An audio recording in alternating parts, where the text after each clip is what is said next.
Sir తర్వాత అంశం దీని ఎక్స్టెన్షన్ లాగే నేను అమరావతిని సింగపూర్ చేస్తాను అది ఇది అనేటువంటి చంద్రబాబు నాయుడు గారు ఇప్పుడు మళ్ళీ సరే ఈయన హైదరాబాదు నేనే నిర్మించాను, హైదరాబాదు నా డెవలప్మెంట్ అంతా నాదే అని పదే పదే క్లెయిమ్ చేసుకుంటూ ఉంటారు. దాన్ని పదే పదే మనం చెప్పుకోవడం కూడా జరిగింది సార్. ఎయిర్పోర్ట్ విషయం కానీ ఇంకా హైటెక్ సిటీ అది అవన్నీ కూడా.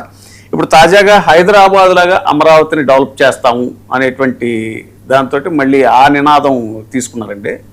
సో దీనికి అసలు ఎలాగా ఏమైనా సాధ్యాలు, ఎందుకంటే మొన్న అంటున్నారండి తాజాగా కూడా అసెంబ్లీలో నేను తీసుకున్న నిర్ణయాల వల్లే నా డెవలప్మెంట్ వల్లే హైదరాబాదు జీవన ప్రమాణాలతో ఇది జీవనానికి అనుకూలమైంది అనేటువంటి మాట కూడా మాట్లాడారండి. అసలు ఇప్పుడు ఆయన అనేక సార్లు అది చెప్పటం, హైదరాబాద్ నేనే డెవలప్ చేశానని చెప్పటం, దాని మీద మన ఓటోళ్ళం మనం ఇతర వేరే వాళ్ళు కూడా చాలాసార్లు చాలా మాట్లాడారు. అయినా ఆయన మాట్లాడుతూనే ఉంటారు.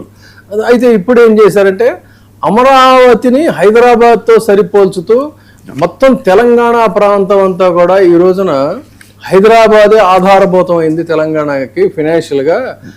కాబట్టి రేపు అమరావతి కూడా ఆంధ్రప్రదేశ్కి అంతే అని చెప్తున్నారు.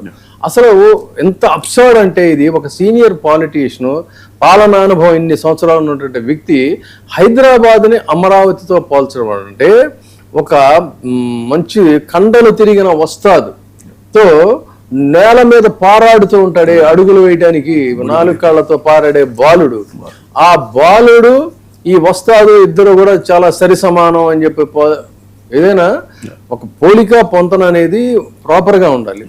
ఈ రకంగా ఉంది తప్ప పోలిక మరొకటి కదా. ఎంత హాస్యాస్పదం అంటే పైగా ఇంకొకటి, ఒక రాష్ట్రాన్ని ఇంకొక రాష్ట్రంతో, ఒక ప్రాంతాన్ని ఇంకొక ప్రాంతంతో పోల్చలేమండి. దేని స్పెషాలిటీ దానికి ఉంటుంది. హైదరాబాద్ విషయానికి వస్తే హైదరాబాద్ ఈ రోజున గ్లోబల్ సిటీగా సహజ సిద్ధమైనటువంటి అనుకూలమైనటువంటి వాతావరణంతో కానీ అవకాశాలతో కానీ కనెక్టివిటీతో కానీ ఆ ప్రాంత నాయకులు అందరూ కూడా ఇంక్లూడింగ్ చంద్రబాబు నాయుడు గారితో సహా కేటీఆర్ వరకు, on behalf of KCR KTR వరకు, రాజశేఖర రెడ్డి గారు కానీ కిరణ్ కుమార్ రెడ్డి గారు కానీ వీళ్ళందరూ కూడా అందరూ సమగ్రంగా ఆ లెగసీని కంటిన్యూ చేశారు. కాబట్టి ఇది ఇవాళ అంత డెవలప్ అయింది. ఎందుకంటే దానికి సహజంగా డెవలప్ అయ్యేది ఉంది. 400 సంవత్సరాల హైదరాబాద్ నగరం ఎక్కడ, ఇంతవరకు అసలు అక్కడ ఏమవుతుందో ఏం జరుగుతుందో రేపు అనేది కూడా తెలియనటువంటి అమరావతి ఎక్కడ, హైదరాబాద్ లాగా అమరావతి సెల్ఫ్ గ్రోత్ సిటీ అవుతుంది అనేటువంటి దీన్ని అసలు మీరు చెప్తున్నారంటే ఎంత ఘోరంగా ఉందంటే హైదరాబాదు 30 ఇయర్సే తీసుకుందాం, 400 సంవత్సరాలు వదిలేసేసి హైదరాబాద్ 30 సంవత్సరాల ప్రయాణం, అమరావతి 10 సంవత్సరాల ప్రయోగం, అంటే క్వార్టర్ అయిపోయిందండి. ఇక్కడ గమనించండి, ఈ రెండు ఒకటేనా? ఇది ఒక పొలిటికల్ స్టేట్మెంట్ కాదా? ఎందుకంటే ఒక భారీ ఆర్థిక బడ్జెట్తో చేస్తున్నటువంటిది అమరావతి అంటే ఒక hype versus reality. Hyderabad Amaravati అంటే హైప్ వర్సెస్ ఒక రియాలిటీ. ఏంటంటే ఇప్పుడు రాజకీయ నాయకులందరూ చెప్తుంది ఏంటి అని కనుక చూసుకున్నట్టయితే Amaravati is equal to future, Hyderabad ఒక విజన్ స్టేట్మెంట్ ప్రత్యక్షంగా కనిపిస్తుంది. అంతేకాదు గ్రౌండ్ రియాలిటీ. హైదరాబాద్ అనేది ఒక గ్రౌండ్ రియాలిటీ. ఒక నగరం పెరగడానికి 3 ప్రధానమైనటువంటి అంశాలు ఉంటాయి. అది ఏమిటి అంటే ప్రైవేట్ ఇన్వెస్ట్మెంట్, అట్లాగే జాబ్ క్రియేషను, తర్వాత న్యాచురల్ ఎకనామిక్ యాక్టివిటీ. ఈ 3 లేకపోతే ఏ నగరం కూడా సెల్ఫ్ గ్రోత్ సిటీ కాదు. కాబట్టి హైదరాబాద్ మోడల్ అనేటువంటి ఫ్యాక్ట్ చెక్ ఎలా ఉంది చూసుకుంటే హైదరాబాద్ ఎలా పెరిగింది? ఒక రోజులో ఇది నిర్మితమైందా? లేకపోతే హడావుడిగా లక్షల కోట్లు బ్యాంకుల నుంచి ఇక్కడి నుంచి ప్రపంచ బ్యాంకులను తీసుకొచ్చి కట్టేసేస్తే డెవలప్ అయిందా? కాదు.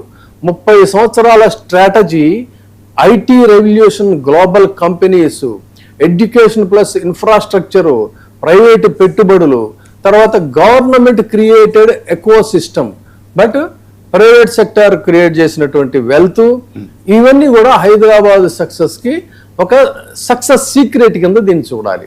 మరి అమరావతి రియాలిటీ తీసుకుంటే గ్రౌండ్ జీరో ఇప్పటికైతే యాజ్ ఆన్ టుడే. ఇప్పుడు మరి అమరావతి పరిస్థితి ఏంటి? ఇది పూర్తిగా ప్రభుత్వం ప్రధాన ప్రాజెక్టుతో అప్పులు తీసుకొచ్చి కడుతున్నటువంటిది. ఇది ఎకనామిక్ యాక్టివిటీ ఉందా యాజ్ ఆన్ టుడే? లేదు. పోనీ సిటీలు బిల్డప్ చేయటం అనేది ఏంటంటే కన్స్ట్రక్షన్స్తో సిటీలు అని చెప్పి వాటిని పిలవలేమండి, అది కాదు. అమరావతి ఇంకా ఏంటి అన్నట్లయితే సిటీ సస్టైన్ చేయడం కాదు, అమరావతి ఇంకా సస్టైన్ స్టేజ్కి రాలేదు ఇక్కడ. మరి ఎలా పోలుస్తారు? బారోయింగ్ అది ఇప్పుడు ఇక్కడ అసలు ఇప్పుడు గమనించాల్సింది ఏంటంటే ఇది సైలెంట్ క్రైసిస్ ఎలా ఉందంటే, బారోయింగ్స్కి సంబంధించి ది సైలెంట్ క్రైసిస్ అనేటువంటి దాన్ని తీసుకుంటే అమరావతి కోసం ఎంత డబ్బు ఎక్కడ ఎప్పుడు ఎలా ఎందుకు ఖర్చు పెడుతున్నారో, 1000 కోట్ల ప్రాజెక్టులు ఇప్పటికే చెప్పట్లేదు. లోన్స్ ఇన్స్టిట్యూషన్స్కి లాంగ్ టర్మ్ లయబిలిటీస్ ఇవన్నీ కూడా ఎలా ఏమైపోతున్నాయో తెలియని పరిస్థితి. అడిగితే చెప్పరు, ఆర్టీఐ తరఫున కూడా మీరు చెప్పరు. సో రిటర్న్ కూడా మరి వచ్చే పరిస్థితి ఉందా? ఇదంతా ఇంత ఇన్వెస్ట్ చేసి ఏంటంటే ఉందని చెప్తున్నారు, ఎప్పుడు ఉంది అది చెప్పలేరు. సో సెల్ఫ్ గ్రోత్ సిటీ అనేది ఇక్కడ పూర్తిగా ఒక myth. Possibility self growth city అంటే జాబ్స్ ఆటోమేటిక్గా క్రియేట్ అవ్వాలి, దానికి బిజినెస్ రావాలి, పబ్లిక్ మైగ్రేట్ అవ్వాలి. హైదరాబాద్లో జరిగింది. హైదరాబాద్లో మీకు చూడండి, ఆంధ్రప్రదేశ్ విడిపోయిన తర్వాత రోడ్లన్నీ ఖాళీగా ఉంటాయని చెప్పారు. మొత్తం రోడ్లు ఖాళీ. ఈ రోజున చూస్తే అసలు రోడ్లు వెడల్పు చేసిన తర్వాత కూడా ఈ టైం ఆ టైం ఏం లేదు. ఎప్పుడు చూసినా కూడా రోడ్ల మీద జనం ఫుల్ బిజీగానే ఉంది. అంటే ఏమవుతుంది? అది సెల్ఫ్ గ్రోత్, దానికి అది అట్లా డెవలప్ అయిపోతా ఉంది. కూడా ఈ ఎకనామిక్ యాక్టివిటీకి రాజధానికి కూడా సంబంధం లేదని కొన్ని ఎగ్జాంపుల్స్ కూడా ఆ చర్చ కూడా జరుగుతుందండి. అమెరికాలో వాషింగ్టన్, న్యూయార్క్ అలా. అది ఆ పాయింట్ కూడా మొత్తం వీళ్ళందరూ జనాలు మైగ్రేట్ అవుతున్నారు. ఇక్కడ అనేక రకాల యాక్టివిటీస్ స్పీడప్ గా జరుగుతున్నాయి. మీకు రేపు అమరావతి పూర్తిగా అక్కడ జనాభా సంఖ్య ఎంతో తెలియదు, ఏ ప్రాజెక్టులు వస్తాయో కూడా తెలియదు, ఎలా మీరు డెవలప్ చేస్తారనేది కూడా తెలియదు. సో అమరావతిలో ఈ రోజుకి ఇండస్ట్రీ అనేది లేదు. అట్లాగే పాపులేషన్ ఎంత అనేది మీరు చెప్పలేరు. సెల్ఫ్ గ్రోత్ ఎలా వస్తుంది అనేటువంటిది చెప్పలేరు. సో కాబట్టి ఏంటి, ఒకసారి డైరెక్ట్ కంపారిజన్ చూద్దాం. Hyderabad is equal to organic growth, Amaravati artificial development. Hyderabad is private driven, Amaravati is equal to government borrowed constructions. Hyderabad is equal to revenue generator, Amaravati is equal to expense generator. ఇది పోలికండి. కాబట్టి మీరు ఈ రెండింటిని ఎలా పోలుస్తారు? బ్యాలెన్స్డ్ డెవలప్మెంట్ అనేది ఎలా అవుతుంది? అసలు ఇది ఎలా పాసిబుల్? ఏ విధంగా? కాబట్టి ఇక్కడ అసలు రాజకీయంగా ఒక ప్రశ్న చూద్దాం. ఒక ప్రాంతంలో 1000 కోట్లు ఖర్చు అయితే మరి what about Rayalaseema, what about Uttarandhra, వాటి అభివృద్ధి ఏంటనేది పదే వాళ్ళు ప్రశ్నిస్తున్నారు.